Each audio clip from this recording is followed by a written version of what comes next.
Back to media junction plus. மக்களே, நான் உங்கள் VJ Arun entertainer. End card போட்டு எகத்தாளமா காமிக்கிறீங்க, எங்களுக்கு எண்டே கிடையாதுடா அப்படின்னு சொல்லி ஒரு புதிய பரிமாணத்துல நாங்க வந்திருக்கோம். என்ன சொல்றாரு பாக்குறீங்க?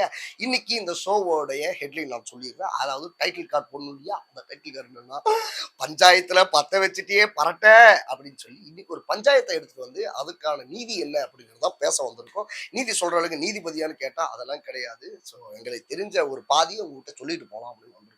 ஸோ இப்போ என்ன விஷயத்த நம்ம பார்க்க போறோம்னு பார்த்தீங்கன்னா, கிட்டத்தட்ட தக் லைஃப் மூவி கிட்டத்தட்ட நம்ம தமிழ் மக்கள்லாம் அவளோட தமிழ் மட்டும் இல்ல அவரோட வேர்ல்டுன்னே சொல்லலாம். எல்லாமே அவரோட எதிர்பார்த்த Mani Ratnam sir direction, AR Rahman sir music and வந்து Kamal sir acting, Simbu sir acting, Trisha ma'am அப்படின்னு சொல்லி மிகப்பெரிய பீம பூஸ்ட் அல்வாவா நம்ம கொண்டு வந்து கொடுத்துருக்கிற படம் தான் தக் லைஃப். அந்த தக் லைஃப் படத்துக்கு தடவை வச்சிருக்காங்களாம ரிலீஸுக்கு. எங்கடான்னு பார்த்தா நம்ம தமிழ்நாட்டுல இல்லைங்க, நம்மளுடைய பக்கத்து ஸ்டேட், நம்மளோட சகோதர ஸ்டேட்டான கர்நாடகால. என்ன